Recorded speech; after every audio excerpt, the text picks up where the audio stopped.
दर्शन होगा देखने वाला दुश्मन होगा। देखिए कल बीपीएससी का रिजल्ट दे दिया 12568 का, देख लीजिएगा रिजल्ट किसका किसका हुआ। आज हम पढ़ाएंगे सैयद वंश। देखिए सैयद वंश जो था वो ज्यादा दिन तक नहीं चला। अलाउद्दीन शाह आया, सैयद वंश का तारिक मुबारक शाह, तैमूर खान, रैयत अली। सैयद वंश ज्यादा दिन तक नहीं चला, चला लेकिन ज्यादा दिन तक नहीं चला। चला कौन? लोदी वंश। कौन वंश चला? लोदी वंश। लोदी वंश। लोदी वंश के 3 शासक हुए।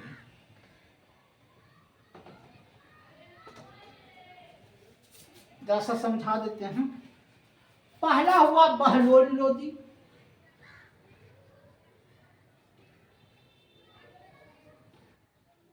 दूसरा हुआ सिकंदर लोदी,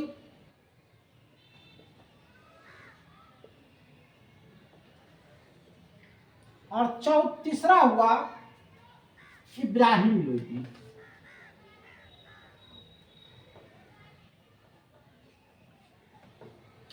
ये 3 शासक बहलोल लोदी है न, बहलोल लोदी, सिकंदर लोदी और इब्राहिम लोदी है न, ये लोदी वंश के 3 शासक हुए,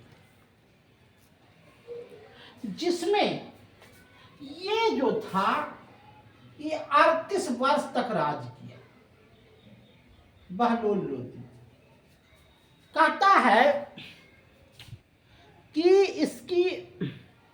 इसने नसरुद्दीन महमूद के साथ क्षेत्र को बढ़ाया और चांदी के सिक्के को जारी किया, जिसमें 1/4 अगर कोई तांबा का सिक्का देता था तो 1/4 चांदी का सिक्का देता था। लेकिन इसका भी जो है 38 वर्ष के बाद कहानी खत्म हो गया। तब आया सिकंदर लोदी। ये जो था ये बहुत अच्छा आदमी था सिकंदर लोदी। इसका मां का नाम था जावेद। मां जो थी इसका नाम था जावेद।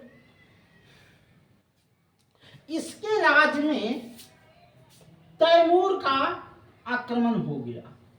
तैमूर जो था एक विद्रोही शासक था और चीन का रहने वाला था, लेकिन तैमूर का इस पर राज हो गया। इसने कहता है कि आगरा शहर 1504 में, हाँ 1504 में आगरा शहर को बसाया और आगरा शहर को राजधानी स्थापित किया। आगरा शहर को गुलमुखी एक कविता था जिसने इसने लिखा था। गुलमुखी है न, गुल बने फूल खिलना, मुख बनी मुख की ओर।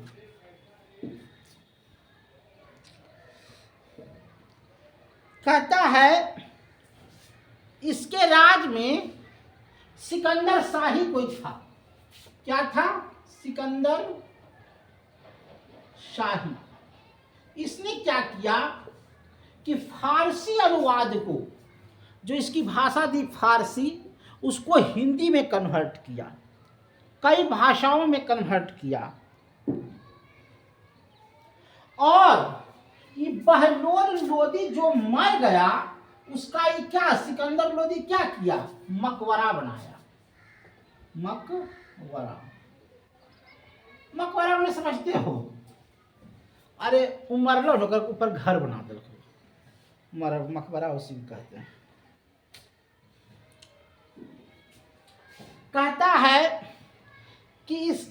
में राणा सांगा इस पर आक्रमण किया था। राणा सांगा ये इतना खतरनाक था सिकंदर लोदी कि उसका दोनों हथवा काट दिया था। सिकंदर लोदी का थी राणा सांगा का। कहा तुम हम पर आक्रमण करोगे, इतनी मार मारेंगे ना।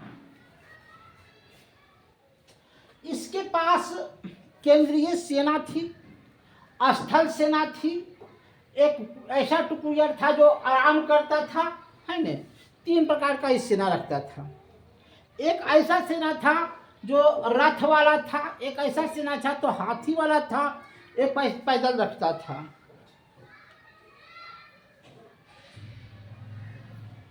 इसने न्यायालय व्यवस्था को दुरुस्त किया था। न्यायालय ऐसा था कि अगर कोई माने हाथ काटा तो उसका भी हाथ काट दो, अगर कोई किसी का मर्डर किया तो उसके घर वालों को भी मर्डर कर दो। इसको शरिया कानून बोलते थे, शरिया कानून।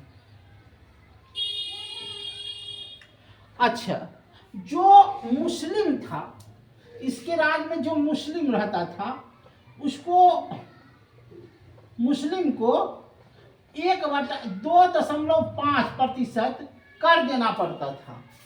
और जो हिंदू रहता था, हिंदू, उसको 5% कर देना पड़ता था। समझा? जो मुस्लिम है उसको 0.5%। जो घोड़ा का व्यापारी करता है, जैसे घोड़ा है, अब घोड़ा का व्यापारी करता है, लेन देन करता है, तो उसको 5% कर देता था, है नहीं?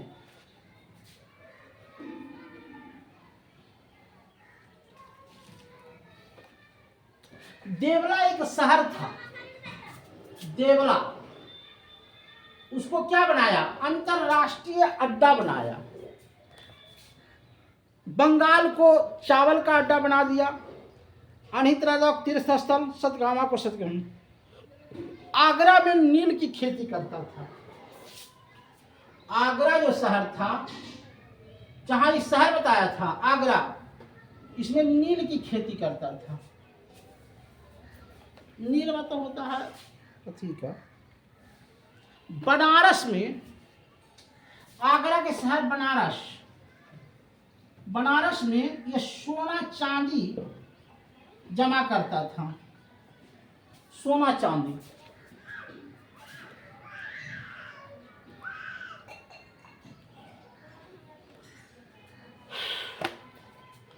कृष्णदेव राव जो था, एक सूर्योदय पत्र होता है कृष्णदेव राव,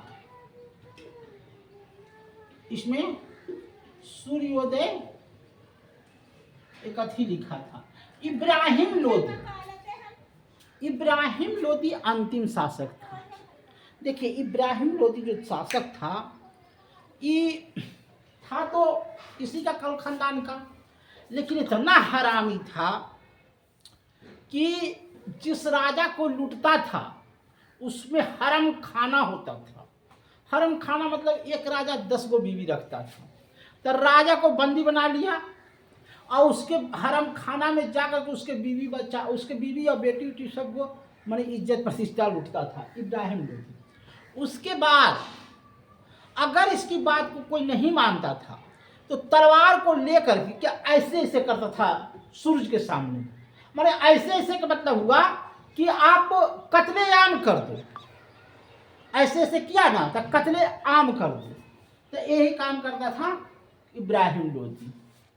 अब अगले दिन बताएंगे कि इब्राहिम लोदी कैसा शासक था और क्या था।